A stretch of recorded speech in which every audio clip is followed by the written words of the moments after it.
বলি কেন, ইনি জগৎ জননী। পূজা একবার, বছরে একবার পূজা মাঘ মাসে। আর একটা সরস্বতী আছে তোমাদের বাড়িতে, যদি প্রতিদিন প্রণাম করতে পারো, পূজা করতে পারো, ভক্তি দিতে পারো, তাহলে এই পূজা করলে কি না করলেও তুমি পাস করবে 100% গ্যারেন্টি। আমার কথাটা ধরো। সে দেবতাটাকে, ওই দেবতার গান একটা গাই, তারপরে তরজার মধ্যে চলে যাই।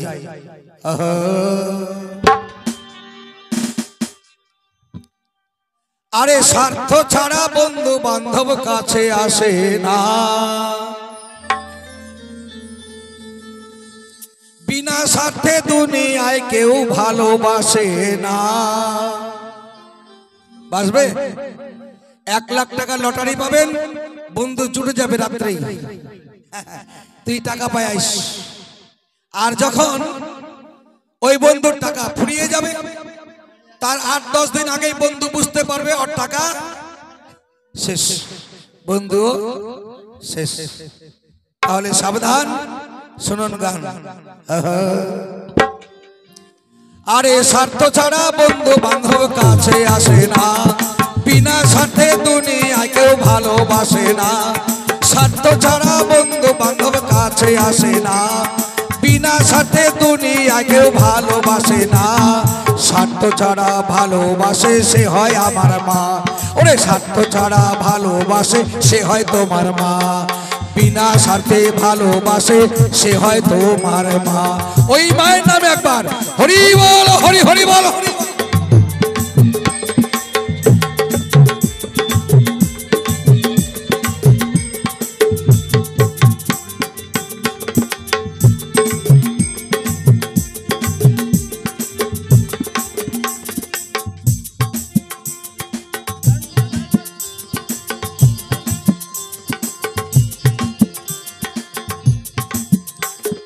কাদা আর খড়কুটো দিয়া মাটির মূর্তি গড়ে, 1000 টাকা মজুরি নেই মাটির কারিগরে।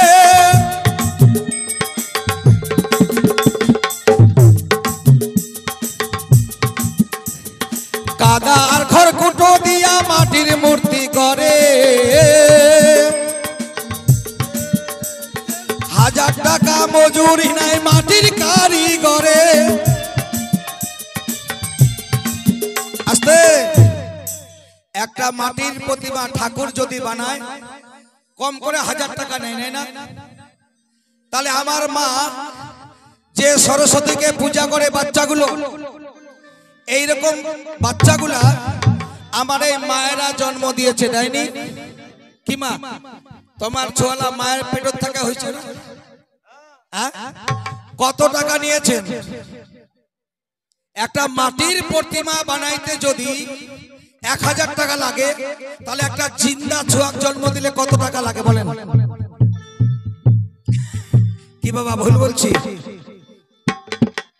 তাহলে এত সুন্দর একটা ছেলে জন্ম দিলেন, এত সুন্দর একটা মেয়ে জন্ম দিলেন, কিসের আশায়?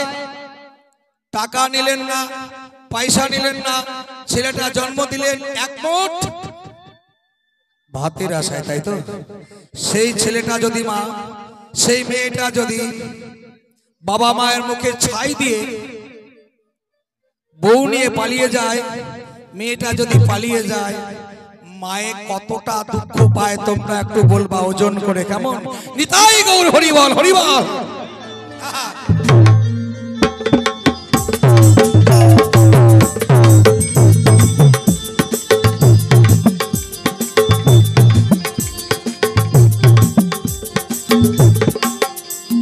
কাদার খড়কুটো দিয়া মাটির মূর্তি গড়ে,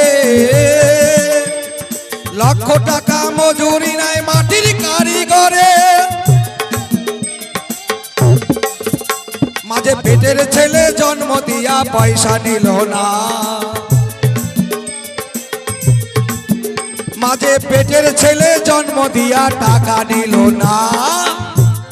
স্বার্থ ছাড়া ভালোবাসে সে হয় তোমার মা, বিনা স্বার্থে ভালোবাসে সেটা তোমার মা।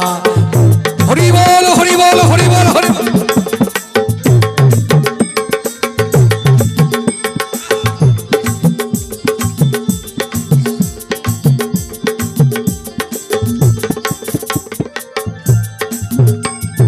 কোটা দুধ ভাত বছর খেলে হিসাবটা পাকা,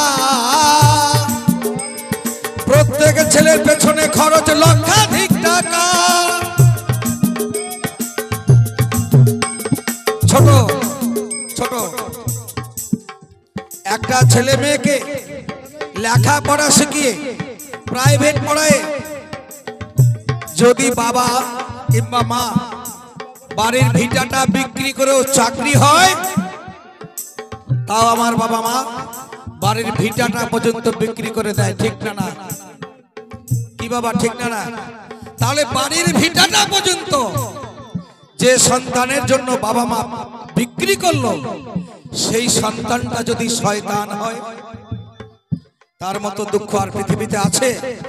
এ বন্ধু শোনো, যে দেবতা খায় আর হাগে ওই দেবতার পূজা করো সবার আগে, সেটা তোমার মা আর বাবা। এই দুটা লোকের চরণে যদি ভক্তি দিয়ে স্কুলে যাইস, সঙ্গে সঙ্গে আশীর্বাদ দিবে, যা বেটি রাস্তা দেখে শুনে যাইস।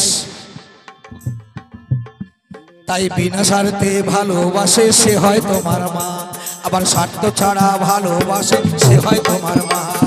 বিনা স্বার্থে ভালোবাসে সে হয় তোমার মা। হরি বল হরি বল হরি বল হরি বল।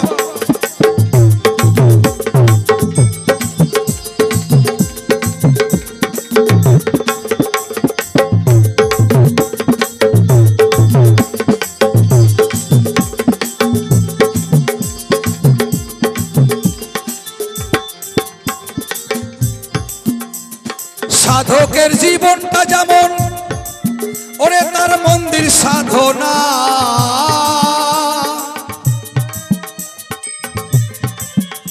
আমার মায়ের জন্ম কাটে ছেলের মঙ্গল কামনা।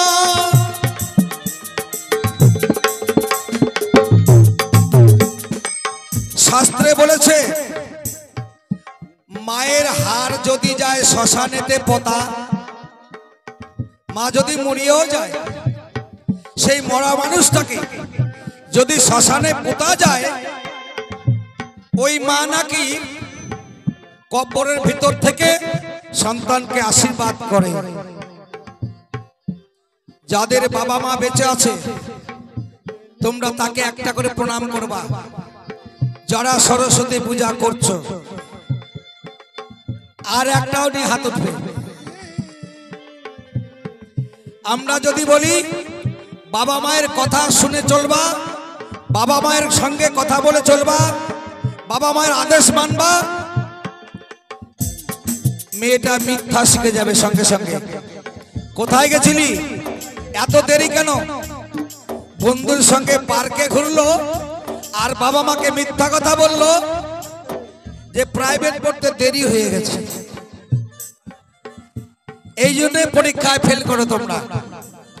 দেবতার পূজা যেমন করো এক মনে, তেমনি তোমাদের বাবা মায়ের পূজা করো এক মনে, নিষ্ঠা মনে। এটাই তোমাদের উদ্দেশ্য সরস্বতী পূজা। নিতাই গৌর হরিবল হরিবল হরি হরিবল।